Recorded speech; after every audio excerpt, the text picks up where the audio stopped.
오늘 우리에게 주시는 하나님의 말씀은 요한복음 4장 5절에서 9절까지의 말씀입니다. 사마리아에 있는 수가라 하는 동네에 이르시니 야곱이 그 아들 요셉에게 준 땅이 가깝고 거기 또 야곱의 우물이 있더라. 예수께서 길 가시다가 피곤하여 우물 곁에 그대로 앉으시니 때가 6시쯤 되었더라. 사마리아 여자 한 사람이 물을 기르러 왔음에 예수께서 물을 좀 달라 하시니 이는 제자들이 먹을 것을 사러 그 동네에 들어갔음이러라. 사마리아 여자가 이르되 당신은 유대인으로서 어찌하여 사마리아 여자인 나에게 물을 달라 하나이까 하니 이는 유대인이 사마리아인과 상종하지 아니함이로라. 아멘. 아멘. 아멘. 우리 옆에 분 같이 인사합니다. 대한민국이 주의 손에 있습니다. 우리 세 분씩 좀 인사해 볼까요? 우리나라가 대한민국이 주의 손에 있습니다. 대한민국이 주의 손에 있습니다. 하나님의 임재를 느껴보신 적 있으세요? 정말 하나님 여기 계시다. 그래서 어떤 면에서 꼼짝도 할 수 없을 정도로 정말 세상과 나는 강도도 없고 구속한 주님만 보일 정도로 여기 주님 계신다. 주의 임재로 내가 그 속에 들어가서 내가 그 속에서 어떻게 할 수 없을 정도로 주님이 계시면 그러겠죠. 오늘 사마리아 여인과 예수님이 이제 대화를 시작하시는데 사마리아 여인이 예수님이 누군지를 모릅니다. 어떻게 하면 좋을까요? 같이 읽죠. 하나님이시며 사람이신 예수님이 나를 찾아 오셨습니다. 사마리아 여인과 대화를 나누는데 이게 다음 주에 나올 본문 중에 하나인데요. 굵은 글씨를 보면 또 당신에게 물을 청하는 이가 누구인지를 알았더라면 여인이여 내가 지금 당신에게 물을 달라 했는데 그 물을 달라 하는 내가 누군지를 당신이 알았다면 즉 여인은 지금 예수님을 눈으로 보고 얘기를 하고 있지만 눈으로 보고 얘기한다고 예수님을 아는 게 아니거든요. 누군지 모르고 얘기할 때가 있는 거 아니겠어요? 교회 생활한다고 내가 하나님 아는 거 아니거든요. 이분이 하나님이야? 그리고 놀랄 때가 있는 거죠. 여인은 자신과 이야기를 하고 있는 예수님이 누군지 알아보지 못한 것처럼 예수님을 눈으로 봤다고 해서 못 알아보는 사람들이 있었어요. 그들은 예수님을 안다고 생각했던 그 알미 자기 수준에 있었던 알미 되는 거죠. 예수를 목수의 아들로 봤어요. 맞죠? 그러나 목수의 아들로 예수님을 말할 수밖에 없다라는 건 예수님 모르는 거죠. 맞지만 아닌 거예요. 사람들은 엘리야, 예레미야, 세례 요한 선지자 중에 하나입니다. 한 분이십니다. 왜냐하면 능력이, 이적이, 표적이, 말씀이 선포되니까 선지자 아니십니까? 이렇게 말한 사람도 있어요.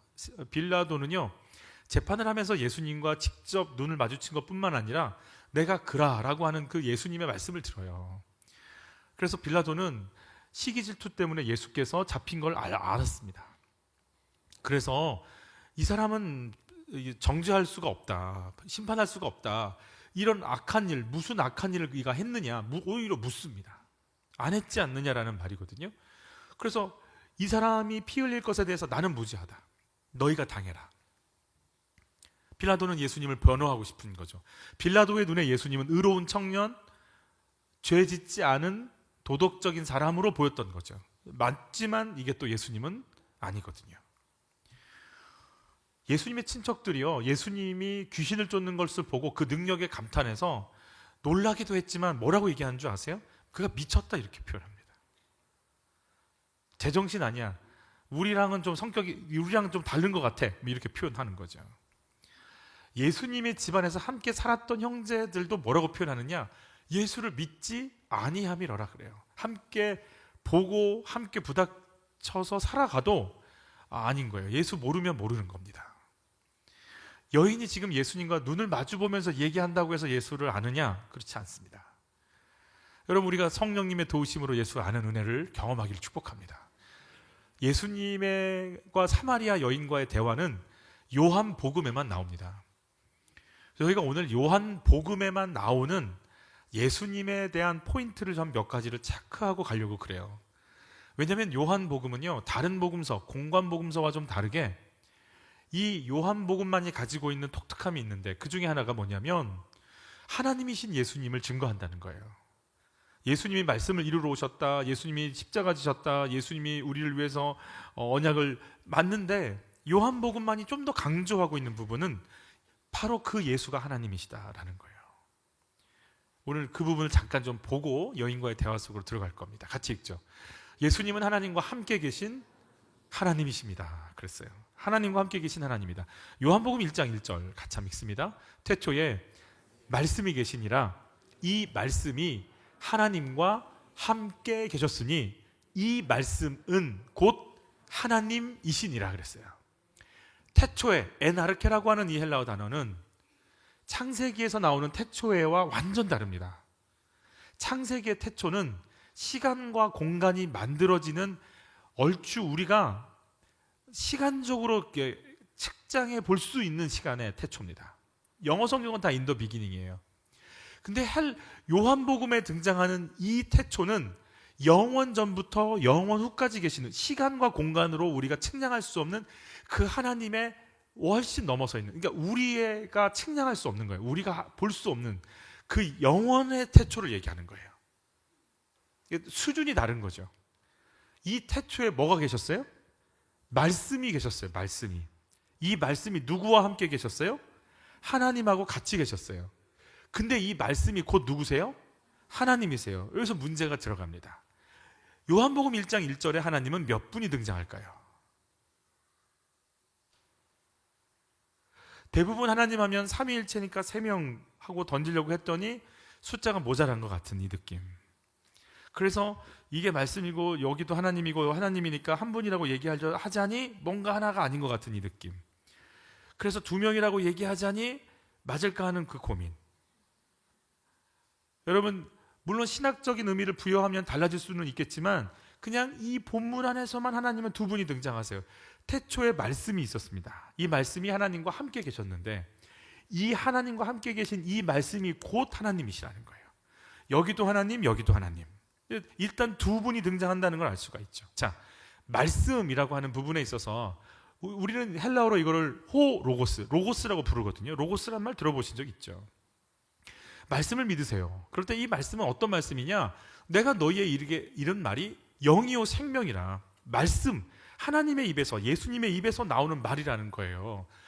나를 보내신 아버지께서 내가 말할 것과 이를 것을 친히 아버지가 명령, 그러니까 아버지의 말, 그 아버지의 명령을 따라서 그대로 우리에게 전달하시는 예수님의 말 그 자체가, 그게 말씀이 로고스란 말이에요. 근데 여기에서 말씀, 신약 성경의 말씀이라고 하는 이 하나님 말씀 중에 요한복음 1장 1절부터 18절까지 나오는 사이에 나오는 이 말씀은 달라요. 요한복음 1장 1절부터 18절은 여기에 등장하는 로고스, 호로고스는 예수님을 이야기합니다. 그러면 요한은 왜 그냥 예수님이라고 쓰지? 뭐 하려고 하나님의 입에서 나오는 말씀이라는 단어인 로고스를 사용해서 이 예수님을 표현했던 이유가 뭘까? 이 의미가 있을 거 아니겠어요? 먼저 말씀이라는 것 자체는 창조의 능력이 있죠. 여러분, 주의 말씀은 영원합니다. 여러분, 꽃이 떨어지고 모든 건 바뀌어도 주의 말씀은 불변하십니다. 지금 막 추우시잖아요. 4월부터 더워진답니다. 11월까지.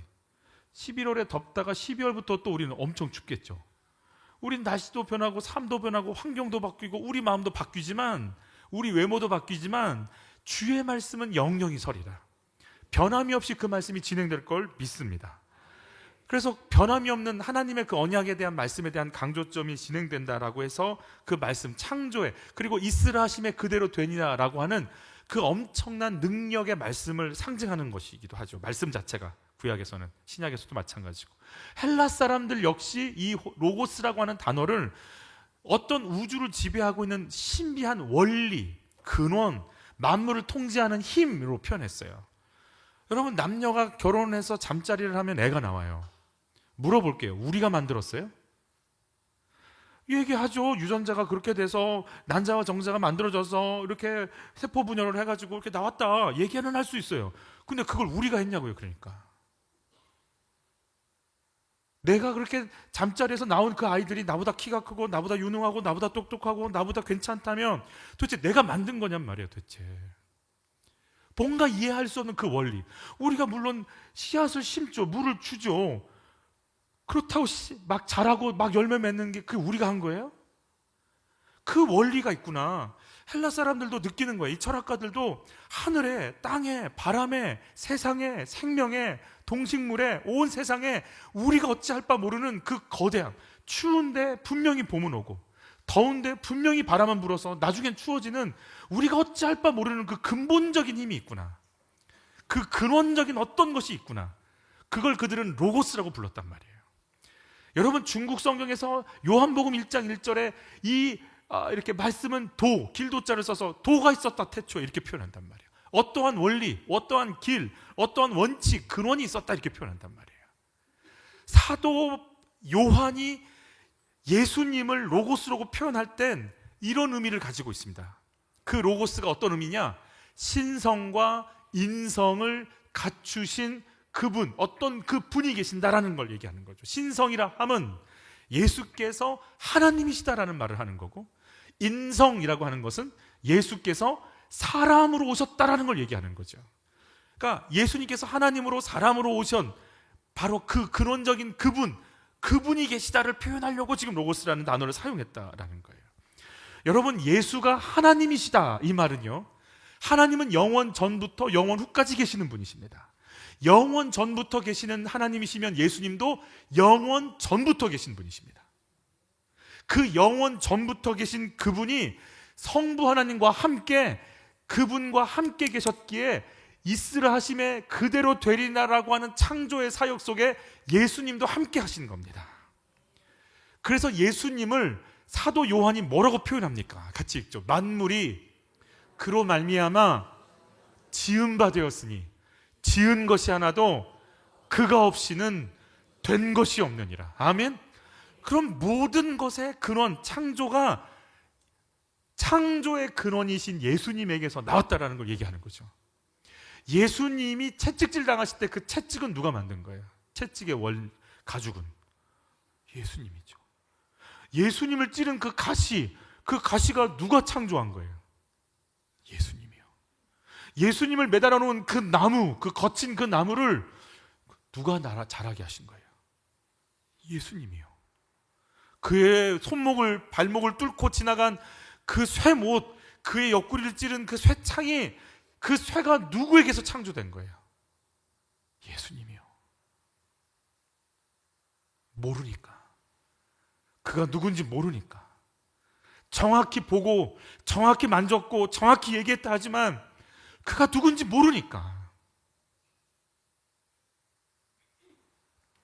바울은 창조하신 예수님을 만나고 이렇게 고백합니다. 같이 주 예수 그리스도께서 계시니 만물이 그로 말미암고 라고 돼 있어요. 우리 또 골로새서는 뭐라고 굵은 글씨만 또 봐요. 만물이 그에게서 창조되되 만물이 다 그로 말미암고 그를 위하여 창조되었고 그랬어요. 여러분 따라서 예수님은 하나님이십니다. 예수님은 하나님과 함께 계신 하나님이십니다. 아멘. 예수님 하나님이시라는 거예요. 이 말이 내가 지금 입사하는 거, 내가 지금 취업하는 거, 내가 지금 연애하는 거, 내가 지금 결혼해야 되는 거과 무슨 상관이냐 이러고 싶지만 여러분 예수가 누구신지에 대한 이 신앙 고백이요, 내 영혼 속에 박히고 중심을 잡는 그 순간 다른 것들은요 힘을 잃어버려요. 이 말씀이 예수가 누구신지에 대한 내 신앙 고백이 내 영혼 속에 채워지는 순간이요, 내 영혼의 중심을 잡고 우선순위가 정해지면서 그 다음 것들이 점점점 그 모든 것 안에서 질서적으로 정연되어지고 내려앉고 따라오게끔 되는 힘과 근원이 돼요. 예수가 누구신지에 대한 근원적인 고백이 없으면 돈이, 명예가, 자식이, 건강이, 인정 욕구가 예수님의 자리에 앉아서 우리를 끌고 가게 돼 있어요. 예수가 누구시냐에 대한 신앙 고백이 내 속에 정확하게 진행되는 순간 우리는 세상을 이기고 어떻게 살아갈지에 대한 힘을 얻게 될 걸 믿습니다. 우리 두 번째 같이 한번 받아요. 예수님은 독생하신 하나님이시다라는 거예요. 우리 18절 말씀 같이 봤죠. 본래 하나님을 뭐 한 사람? 본 사람이 없으되 그랬어요. 여러분, 하나님은 영이세요. 하나님은 영이시니 신령과 진정으로 예배드리라고 그랬어요. 영이라는 말은 그는 물체가 아니다라는 뜻이에요. 물체가 아니면 안 보이는 거예요. 당연히 안 보이죠. 그런데 계속 읽죠. 하나님 품속에 있는, 아버지 품속에 있는 독생하신 하나님이 뭐 했어요? 나타내셨느니라 그랬어요. 여러분, 우리가 MRI를 찍는다고 영이 보이지 않습니다. 영은 안 보이는 거예요, 원래. 근데 독생, 외아들이란 뜻이에요. 하나님 품속에 있었던 독생하신 유일한 그 아들, 그 유일한 아들이에요. 더를 붙여요. 더 선이에요. 이 아들이 나타내셨어요. 뭐 하도록? 침뱉음 당하도록, 조롱받도록, 채찍질 당하도록, 뺨 맞도록, 십자가에 못 박힐 수 있도록 나타내셨다라는 거예요.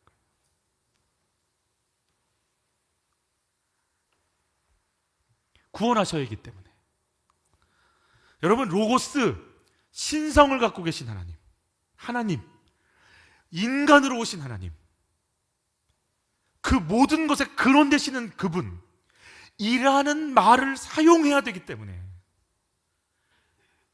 이 신성과 인성을 다 갖춘 그분이 하나님과 계시다가 우리에게 나타나셨다라는 말을 사도 요한이 하고 싶었기 때문에 그 이 단어, 모든 것의 근원, 모든 것의 원리, 모든 것의 기반이라고 하는 로고스라는 단어를 써가면서 예수님을 지금 소개하고 있는 거죠.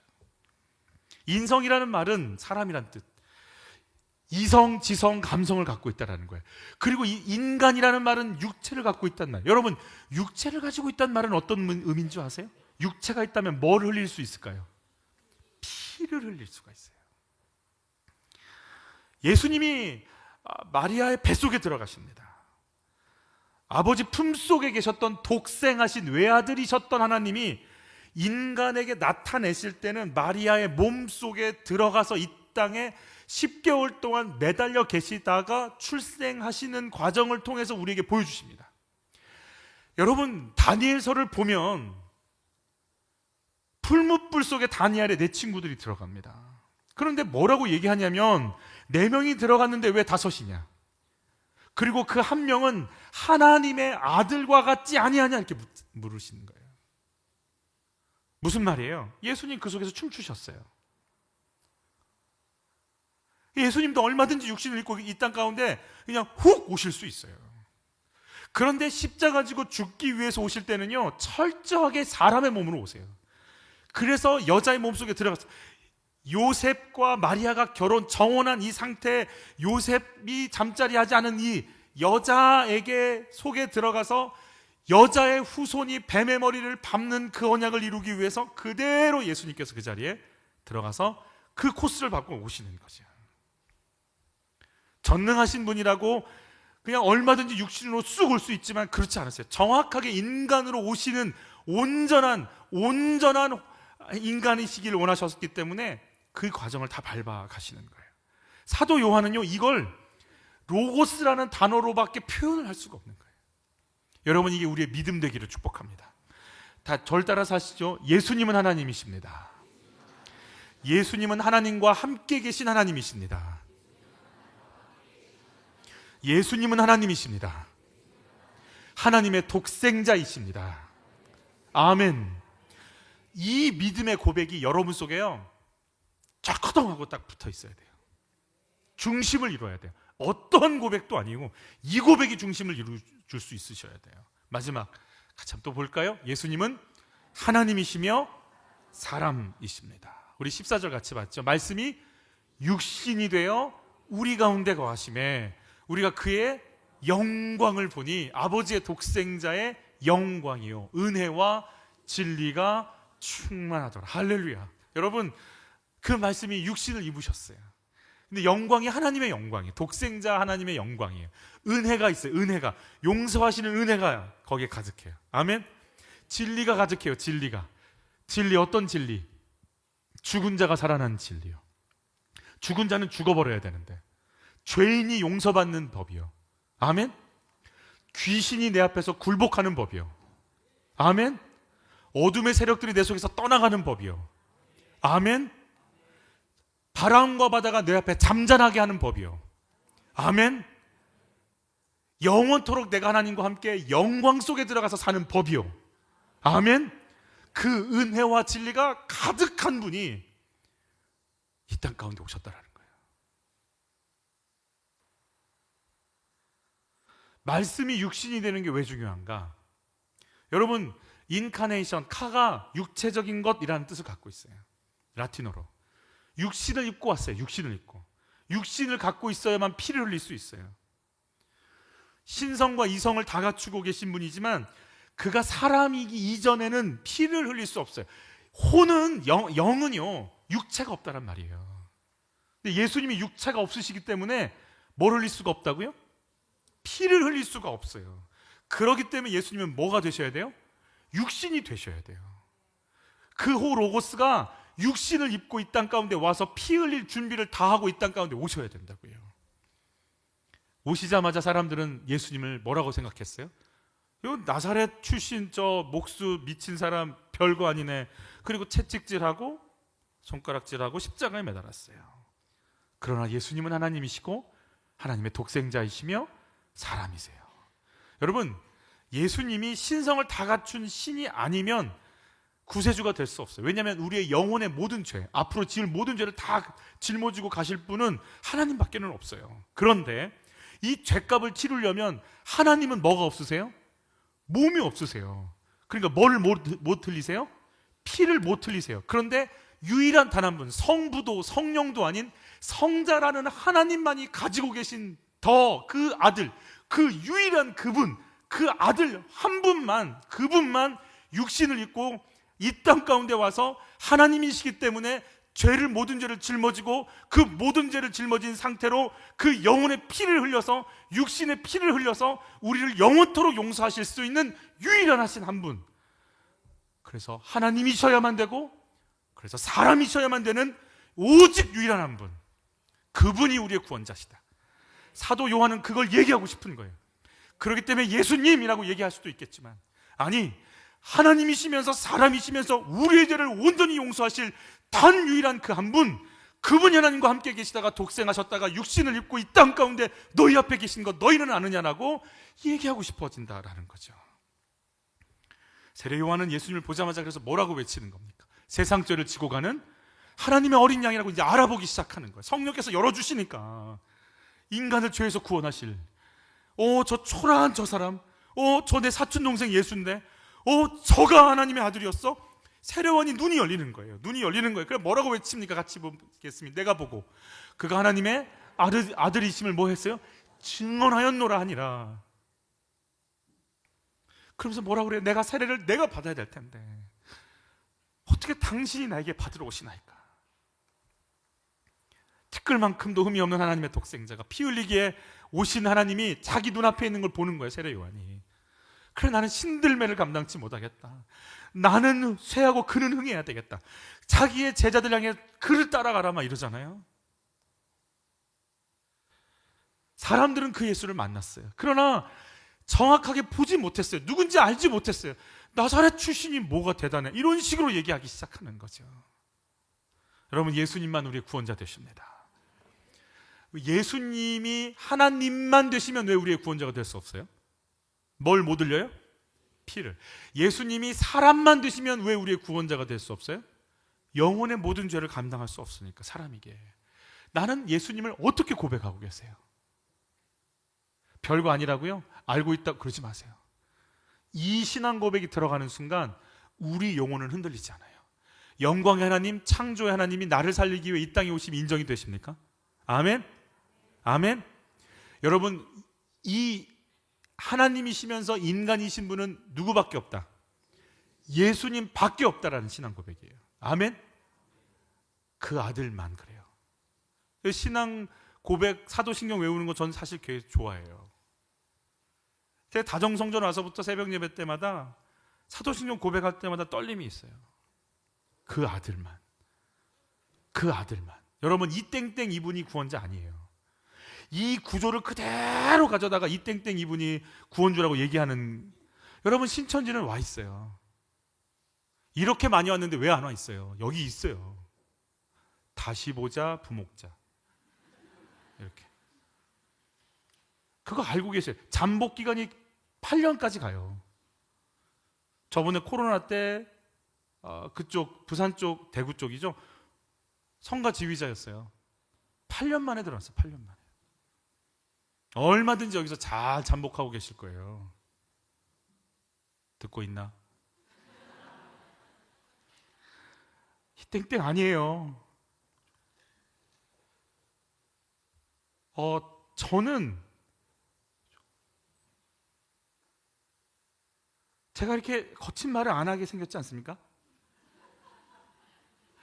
초등학교 때부터 예수 믿고 고등학교 졸업하고 신학하고 쭉 지금까지 왔으니까 그렇게 막 그러지 않았어요. 제가 이렇게 거친 말 잘 못하, 사실은 그렇습니다. 근데 제가 이단 교육 받으면서 얼마나 제 속에 욕이 나오는지, 정말 이런 화는 처음 이상한 화가 나오더라고요. 막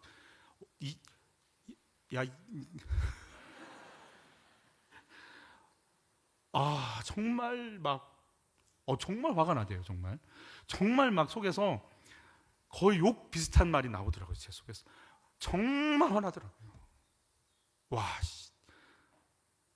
옷 거기까지. 여러분, 예수님 누구세요? 이거 너무 중요해요. 별거 아닌. 여러분, 이 신앙 고백 때문에 죽어가요. 사도신경을 공부하시다 보면 그 단어 하나 한 줄 나오기 위해서 얼마나 많은 자들이 순교했는지 알 수 없어요. 이단들과 싸워가면서. 이 신앙 고백이 여러분 속에 들어가셔야 돼요. 여러분, 예수님 누구세요? 같이 읽어요. 예수님은 하나님이시며 하나님과 함께 계신 하나님이시다. 예수님은 하나님이시며 하나님의 독생자이시다. 예수님은 하나님이시며 온전한 사람이시다. 아멘.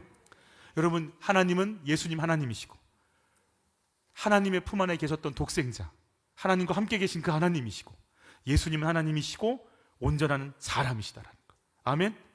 여러분, 이게 중심을 이루길 축복합니다. 그 예수님이, 온전한 하나님, 온전한 사람이신 그 예수님이 오늘 누구 만나러 가요? 사마리아 여자 만나러 가요. 이 관점에서 오늘 다시 사마리아의 우물가로 우리의 앵글을 맞춰보는 거예요. 예수님이 같이 읽고, 예수님은 우리의 눈높이를 맞추시며 오십니다. 어떻게 오고 계시는지 같이 읽습니다. 사마리아에 있는 수가라는 동네에 이르시니 야곱이 그 아들 요셉에게 준 땅에 가깝고 거기 또 야곱의 우물이 있더라. 예수께서 길 가시다가 뭐 하셔서? 피곤하여 우물 곁에 그대로 앉으시니 때가 6시쯤 되었자. 다시 한번, 예수님은 누구시다고요? 하나님이시고 온전한 사람이신 하나님이신데 뭐 때문에 우물가에 앉아 계세요? 피곤해서. 하나님도 피곤하세요? 온전한 사람이시기 때문에 피곤하세요. 여러분, 주의 일을 할 때 우리가 피곤할까요? 힘들까요? 힘들어요. 피곤하고. 내가 주의 일하면 아무것도 막 그럴 수도 있어요. 아픈데도 나을 수도 있고 막 그럴 수도 있어요. 그러나 여러분, 피곤해요. 힘들어요? 힘들어요. 수고할까요? 수고해요. 에너지 들어가요. 시간 들어가요. 여러분, 주의 일을 하는 건 무슨 천사처럼 날아다니는 거 아니에요. 의자 나르고 악보 준비하고 모이고 연락하고 시간과 에너지와 피곤함이 들어가게 돼 있어요. 그거 각오하는 게 예수 믿는 거예요. 예수님도 피곤했어요. 예수님도 땀 흘렸어요. 아니, 유다에서 사마리아로 그 수백 킬로를 가는데, 백몇 킬로를 갈 텐데 이게 안 피곤하면 정상이겠어요? 여러분, 그 예수님이 지금 숨을 헛떡거리시면서 도저히 걸을 수가 없어서 우물 옆에 그냥 철썩 주저앉고 그냥 이렇게 고개도 들 수 없어서 두 팔로 이 무릎 위에 놓고 고개 숙이고, 예수님 저 먹을 거라도 좀 가져올까요? 그럼 예수님이 고개도 못 들, 가서 좀 가져와. 그리고 예수님은 그냥 땅땅이라고 그냥 그렇게 헉헉 숨을 내모시면서 지쳐있는 모습 보이세요? 보이셔야 돼요. 성경이 그게 보여야 돼요. 성경에서 예수님의 땀 냄새, 흙 냄새, 우물가의 그 시원함, 그 뜨거운 정오에 막 따뜻한 게 아니라 따가울 정도로 막 그 뜨거움에서 어찌할 바 몰라 하는 그 사람들의 모습들이 보여야 돼요. 바로 그 현장이죠. 근데 오늘 사마리아 여인을 만나서 얘기를 시작합니다. 사마리아 여인은 이제 오늘 본문만 저희가 읽을 건데 다다음 주 걸 보면 사마리아 여자가 얼마나 센지 아시게 됩니다. 보통 여자가 아니다, 이런 걸 이제 아시게 될 거예요. 같이 한번 이 부분만, 오늘 본문만 볼게요. 사마리아 여자가 이르되 당신은 유대인으로서 어찌하여 사마리아 여자인 나에게 물을 달라 하나이까 하니 이는 유대인이 사마리아인과 상종하지 아니함이로라 그랬어요. 자, 유대인은 사마리아인 동네도 가지 않을 뿐더러 만날 때 아예 어울리지도 않아요. 그리고 그 당시는 유대 랍비들은, 선생들은 여자에게 말 걸지 않았어요. 조선시대 때도 그러잖아요. 남자가 이렇게 뭐라고 하면 여자들은 이렇게만 있다가 이렇게 숨잖아요. 고개 돌리고 같이 하지 않죠. 비슷해요. 여자에게 말 걸지 않고 여자도 대응하지 않습니다. 이렇게 자리를 피하거든요. 그런데 사마리아인 여자가 남자가 있는 데를 아무렇지도 않게 온 것도 대단한 여자고, 딱 보니까 유대인이야. 그러니까 옷차림이 달랐겠죠. 그러니까 알았겠죠. 유대인인데 남자야. 그러면 말하지 않는 거예요. 당연히 모르는 체하고 자리를 피하든지 외면해야 돼요, 서로. 근데 말을 걸어. 어떤 느낌일까요? 이 여자는 남자를 6번 이렇게 하신 분이 있거든요. 남자를 좀 알아요. 혼자 있는 여자한테 말 걸 때는 뭐가 있어? 어떤 마음일까요? 왜 만만해? 속으로 사마리아 여자가 왜 만만하니? 혼자 물 들어오니까 그렇게 보이니? 너 지금 내가 여자라고 너 유대인인데 나한테 말 걸고 있어 지금. 너 나한테 말 거는 이유가 뭐야? 너 수작 거는 거지.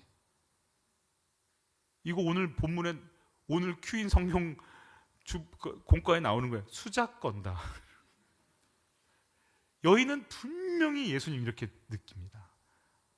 그래서 뭐라고 얘기하냐면 건달 내지는 양아치로 보면서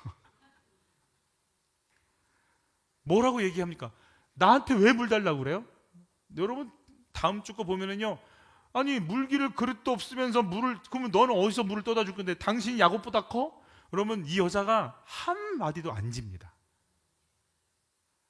보통 여자가 아니다, 이렇게 생각하시면 되는 거예요.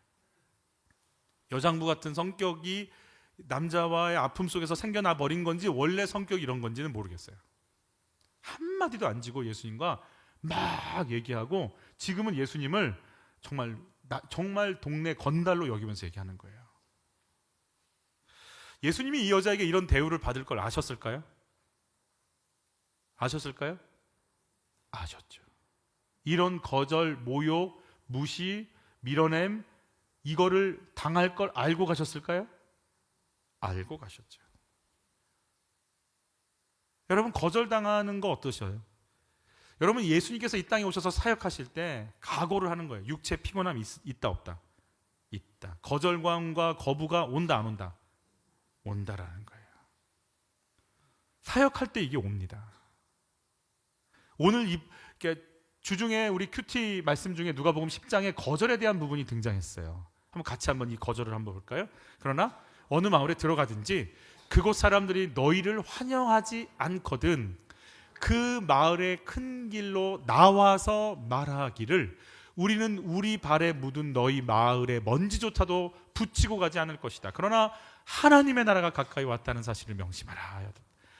복음 전하러 갔는데 내쫓김을 당했어요. 그러나 그 속에 내쫓기면서 거절당해서 물러났는데도 하나님 나라는 가까이 왔어? 라고 이야기하고 가라는 거죠. 물어보겠습니다. 여러분 거절당해 보신 적 있으세요? 그러면 거절을 당할지라도 그 사람에게 찾아갈 수 있는 용기는 있으세요? 없어요. 여러분 이 거절에 대한 문제가 얼마나 힘들었는지 우리 다 힘들어요. 직장에서 뭐가 또 힘드냐면 윗상사한테 보고를 해야 되는데 문자를 어떻게 보내야 될지가 힘들대요. 뭔 소리 들을까 봐. 이게 대화하는 게 힘든 거고, 이거 뭔 소리를 듣고 뭐라고 하면 어떡할까, 이 생각도 지금 힘든 거고. 여러분 거절을 당하면서도 만나야 되는 사람이 있죠. 어떻게 해야 그 사람을 계속 내가 거절감에 힘들지 않고 그 사람 계속 만날 수 있을까요? 혹시 좋은 방법 아시는 분?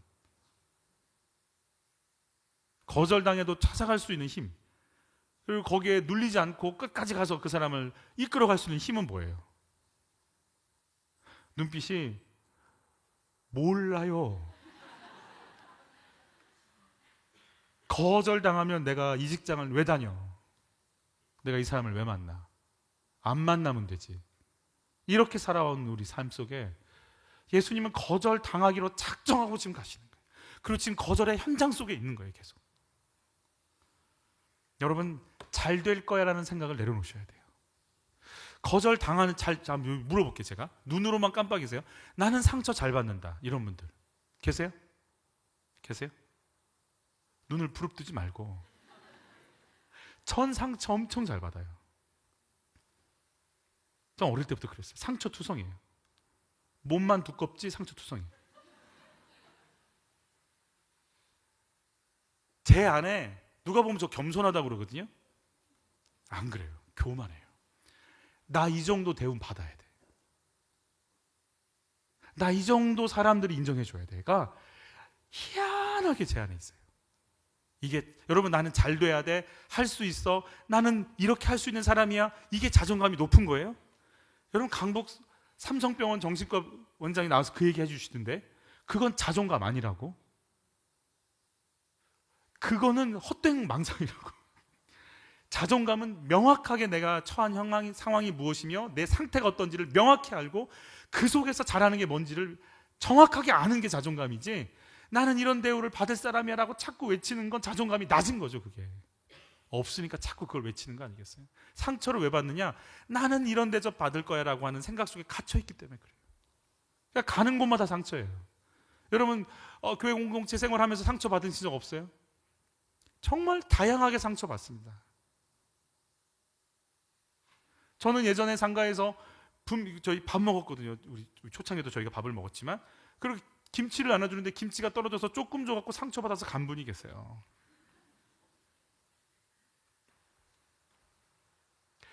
교회에선 밥을 주면 안 돼요. 그래서 그게 아니고 밥을 먹어야죠. 여러분, 전 이렇게 주보 나눠줄 때 무표정하게 주보받았고 상처받은 사람 있을 수 있을까요? 얼마든지 있을 수 있어요. 나 이런 대접 받아야 된다라고 찰떡같이 믿고 사는 분들이세요. 여러분, 나는 그런 대접을 안 받아, 못 받을 수도 있어 라는 믿음이 있기를 축복해요. 아멘. 내가 내려가야 돼. 내가 낮은 마음이 있어야 돼. 그러지 않으면 가는 곳마다 상처예요. 내가 잘 되지 않을 수도 있어요. 그 마음까지 내려가셔야 돼요. 이번 큐티 노트에 그런 표현 쓰셨어요. 배우자가 술과 도박을 끊지 못할 때 끊어, 제발 끊어 라는 말만 하지 말고, 여러분, 술과 도박이면 중독이잖아요. 중독에 걸린 분들은 어떤 식으로 표현할지 모릅니다. 여러분, 어마어마하게 표현합니다. 뭐 상을 뒤집어 엎고, 뭐 돈을 막 함부로 쓰고, 막 힘들게 표현, 막 거친 말 하고 할 수 있습니다. 근데 그거를 내가 바닥까지 내려갈 마음의 자세를 갖고 있지 않으면 감당할 수가 없습니다. 여러분, 바닥까지 내려갈 마음의 준비를 하셨습니까?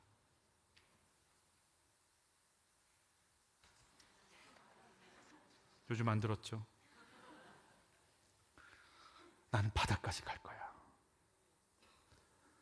나는 이 꼴 못 봐가 아니고, 어떻게 나한테 이런 얘기를 해? 어떻게 나한테 이런 식으로 해? 우리 아빠는 어떻게 나한테 이렇게 할 수 있어? 어떻게 나한테 이것밖에 안 해줘? 가 아니고, 난 바닥까지 가겠다. 난 바닥까지 가서 철저히 저 밖에 있겠다. 아래. 그러면 감당이 됩니다. 근데 바닥을 치고 싶은 마음이 전혀 없기 때문에 너무 힘든 거예요.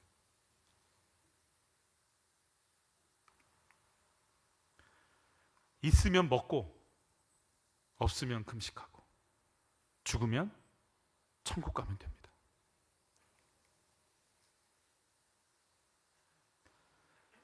자존감, 자존심 높을수록 거절 잘 받아서 넘길 수 있습니다.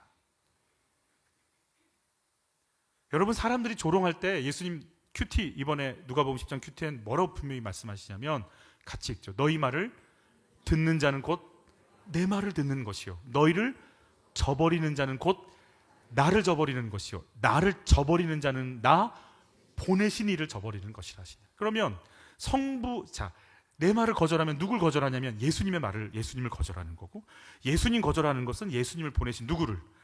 하나님을 거절하는 거. 그러면 성자 성부 하나님을 거절했다면 내가 거절 안 당할 이유가 뭐가 있어요? 아니, 성자 성부 하나님이 거절당하셨는데 내가 인정받으면 돼요, 안 돼요? 그건 아니지. 이분들이 지금 거절당했는데. 여러분, 주님이 70인 제자 파송하면서 주신 말씀, 12제자나 70인이나 예수님이나 하나님이나 똑같이 보고 계세요.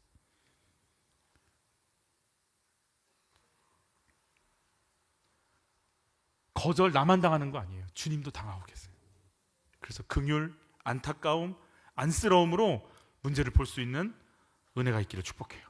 여러분, 예수님의 가치관이에요. 내가 맨 아랫줄 보면 인자는 뭐가? 머리 둘 곳이, 이게 잠잘 곳 없다는 표현이에요. 이게 머리 두어서 이렇게 잠잘 공간조차 없다라는 거예요. 내가 그런 사람이구나. 그걸 그냥 인지하세요. 그걸 받아들이는 거예요. 아, 그럴 수도 있다. 근데 여러분 한번 보세요. 머리 둘 곳도 없어. 나는 그럴 수 있어. 그런데 잘 수 있는 공간이 생기면 이게 은혜와 감사가 될까요? 모든 게 은혜인 거예요. 모든 게 은혜인 거예요. 침대는 과학인데 과학적이지 않은 침대가 오면 어떻게 돼요? 못 자는 거예요?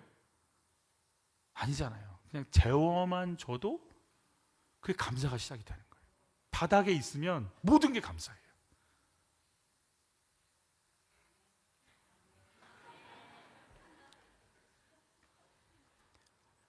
그냥 모든 게 감사해요.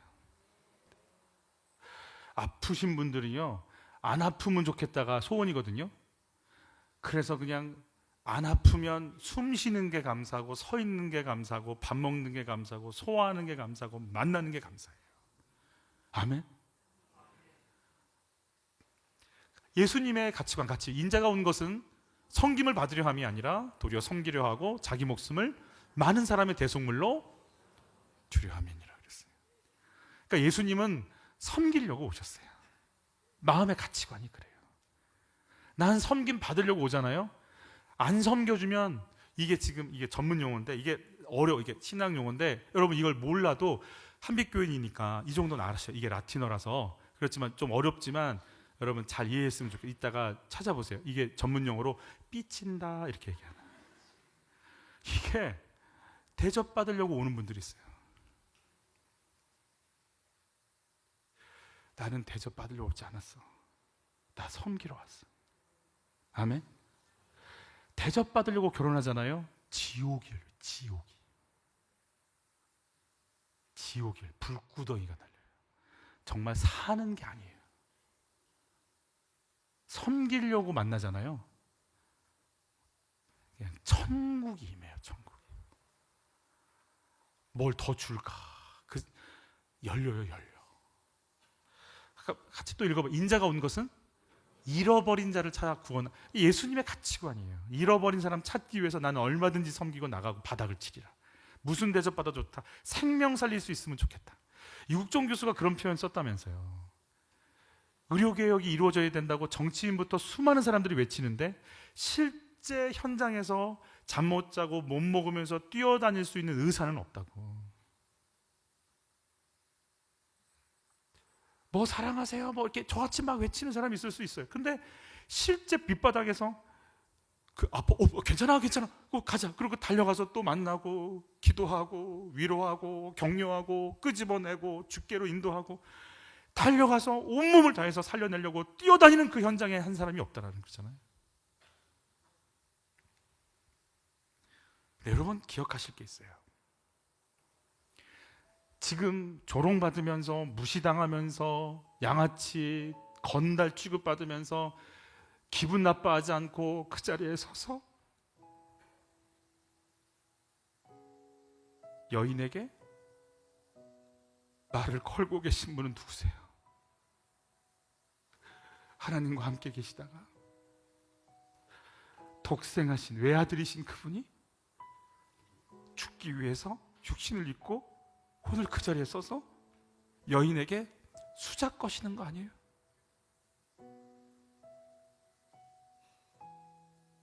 예수님 거기 계세요.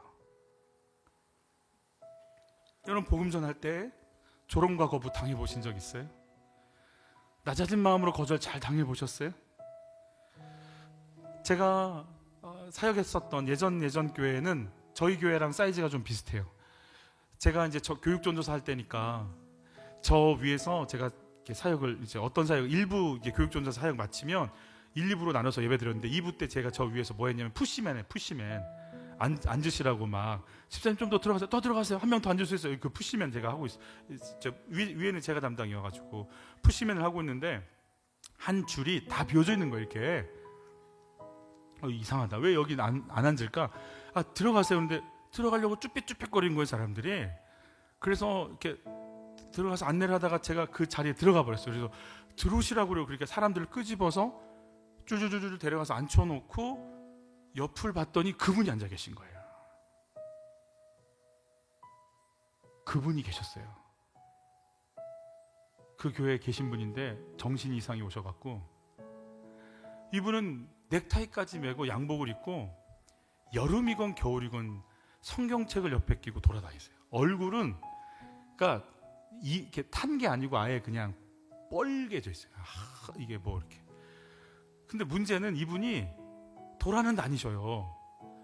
근데 여름에 돌아다니면 땀이 나죠. 문제는 이분이 옷을 얼마 동안 안 갈아입었는지 알 수가 없어요. 한 주가 아닌 것 같아. 냄새가 한 주 아니야. 근데 그분이 계셔서 그래서 자리를 뜨려고 일어나는 순간 예배가 시작이 됐어요. 전도사가 막 돌아다닐 수도 없고 자리에 앉았어요. 앉아서 그분 자리를 정하고 그분께 살짝 옆으로 가는 그 순간 스멜 이렇게 정말 숨을 쉴 수 없는 냄새가. 예배 시간 내도 저는 숨을 이렇게 쉬었어요. 정말 말씀은 하나도 안 들어오고 내가 생존을 해야 될 텐데 막 그러면서 이러고 있었어요. 근데 그날 성찬식이 있었어.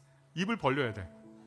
그래서 성찬식 말씀은 하나도 안 들어줘. 무슨 말인지 잘 모르겠어요. 뭐 숨도 못 쉬겠는데 성찬식이 왔어요. 그래서 떡을 먹고 포도주를 이렇게 마셨어. 그리고 이제 기도하잖아요. 이렇게 그 중간 중간에 기도도 하고 우리 이제 전통적인 교회이기 때문에 막 이렇게 음악으로 쫙 깔아주고 기도하고 있었어요. 기도하는데 기도하죠. 막 속으로 빨리 끝냈으면 좋겠다. 뭐 그런 기도하고 있었는데 기도하는데 주님이 그런 마음 주셨어. 안규야, 이 사람 냄새 나지? 네. 네가 있지? 주님이 날 구원하려고 육체를 갖고 오신 거잖아요. 네가 있지? 이렇게 냄새 나면 나 이렇게 냄새 나는 모습으로 왔을 거야. 그래야 내가 너 만날 수 있으니까. 주님이 날 구하러 오셨구나. 그 모습 그대로 오셨구나. 갑자기 깨달아지기 시작한 거예요. 우리의 더럽고 연약하고 흠 많고 넘어지고 아프고 배고프고 상처받고 눌리고 그 모습 그대로 오신 것처럼 예수님이 그렇게 오셨대요. 갑자기 막 이렇게 숨을 못 쉬는 게 아니고 이제 눈물이 나기 시작했어요. 감격하고 있었어요. 예배를 거의 마칠 때쯤 이상한 일이 벌어졌어요. 분명히 방금 전까지 냄새가 나서 숨을 못 쉬었는데 냄새가 안 나는 거예요. 혹자는 코가 막혔다 이렇게 얘기하는데 그대로 제가 숨을 잘 쉬었으니까 코가 막히진 않은 것 같고 분명히 냄새 때문에 못 앉아 있었는데 이제 갑자기 냄새가 나기 시작 안 하는 거예요. 이게. 여러분, 예수님 여러분에게 어떻게 찾아오셨어요? 이제 내가 찾아갈 그 한 사람이 혹시 있을까요? 그 사람의 눈높이를 맞추면서요. 사마리아 여인에게 수작 거는 나쁜 건달로 오셨어요. 근데 그건 그렇고 나 너에게 할 말 있어. 이제 이 여인과의 대화를 시작하십니다. 여러분, 한 주간 예수님이 여러분에게 말 걸어주시기를 축복합니다. 여러 부분으로 여러분의 고민거리 속에 들어오시길 바라는 거예요. 게임에서 점수가 안 나니까 화나지? 이러고 주님 말 걸어주시길 축복하고, 술 먹자는 친구가 없으니까 공허하지? 라고 주님 말 걸어주시기를 바라고, 수다 떨고 싶은데 혼자 있으니까 힘들지? 라고 말 걸어주시기를 바라고, 주님이 여러분에게 말 걸어주시기를 축복해요. 하나님의 품 안에 가셨다, 창조의 근원이셨다, 하나님의 독생자, 육신을 입고 거절당하고 외면당하시려고 이 땅에 오셔서 나를 살려내시려고 여러분에게 다가가셔서 말씀하시는 주님 앞에 서시기를 바라는 거예요. 창조의 근원이신 주님 앞에 그의 음성을 들으며 그의 인도를 받는 멋지고 멋진 삶으로 성령의 인도를 받으시기를 예수 이름으로 축복합니다. 우리 찬양하면서 나가실까요? 주 예수 오셔서 내 슬픔 하셨네. 나의 한 일도 내주하셨네. 너를 버리고 떠나가셨네. 주님 약속대로 날 붙드셨네.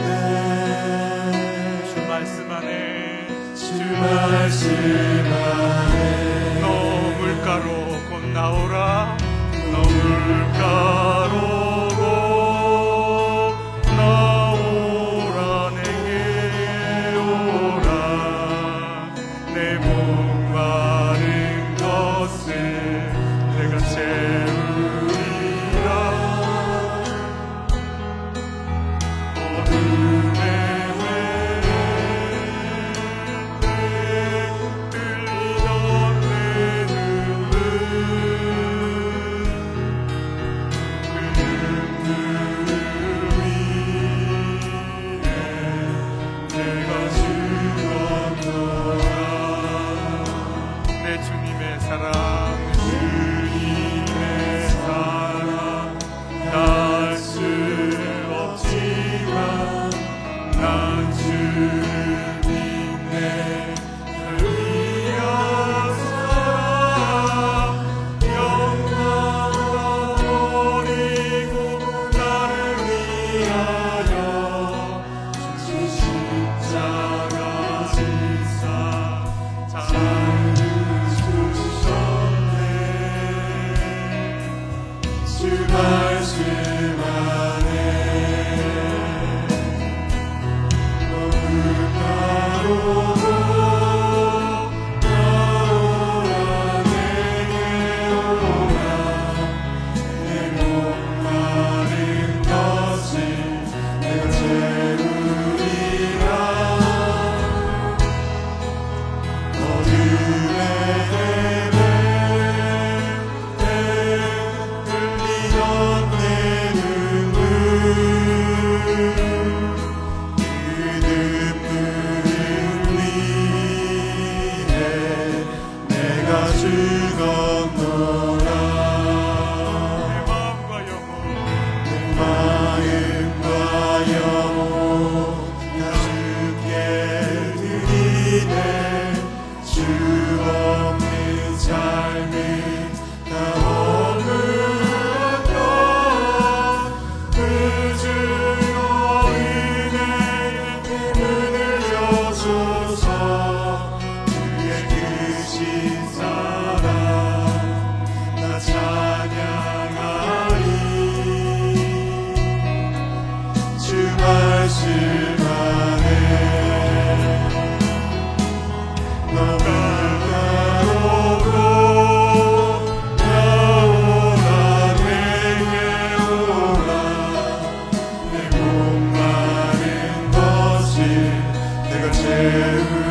기도할 텐데 다른 기도가 아니고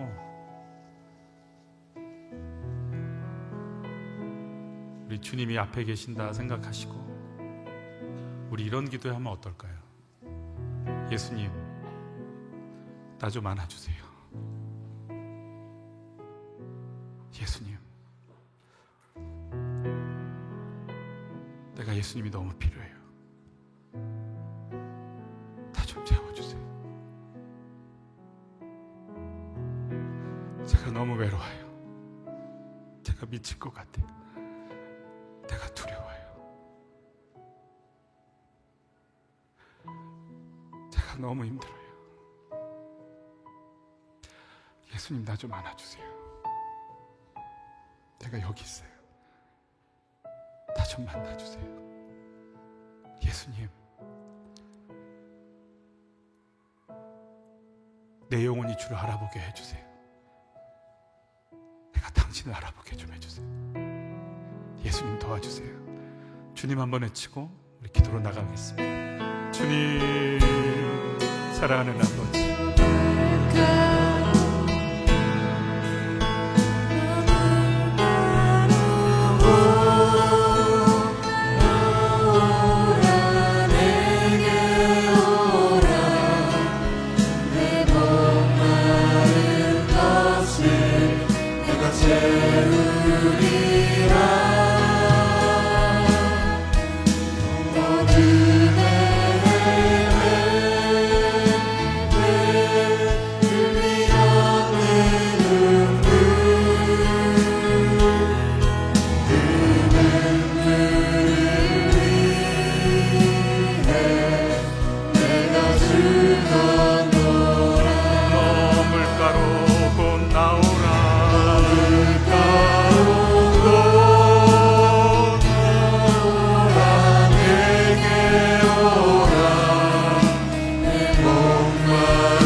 저희가 뭐라고 말할까요? 예수님 사랑합니다.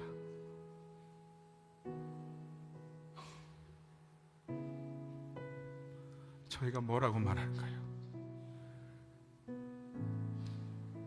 예수님 환영합니다. 저를 받아주십시오. 예, 더럽고 부정하고 당신을 알아보지 못하는 제게 오신 하나님,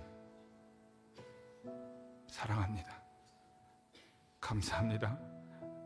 저 안 버리셔서 감사합니다. 저 외면하지 않아 주셔서 감사합니다. 저 놓지 않아 주셔서 감사합니다.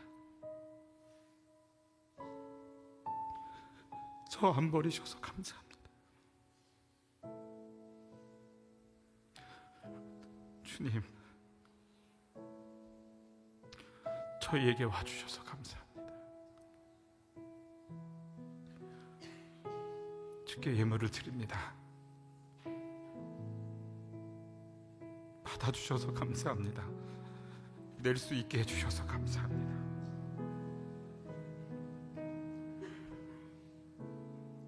세상으로 다시 가야 됩니다. 자신 없습니다. 뻔할 거니까 똑같이 화내고 똑같이 힘들고 똑같이 외롭고 똑같이 비교의식 속에서 아파할 거니까 우리에겐 특별한 게 없으니까. 그런데 주님, 주중에도 저희 손잡고 좀 가주십시오. 제가 저를 어찌할 수도 없고 제가 내 삶을 바꿀 길도 없는데 그런 저를 포기하지 않으셨으니 오셔서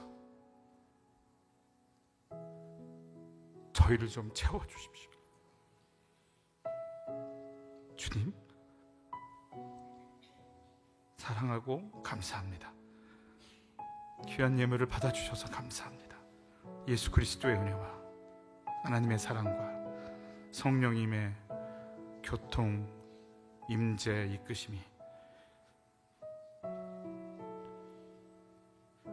예수 앞에서 우리를 받아달라고 예수님 당신을 환영한다고 고백하며 그 자리에 서 있는 한 분 한 분들, 그들의 삶 가운데 이 은혜가 영원토록 함께 있기를 간절히 축원하옵나이다.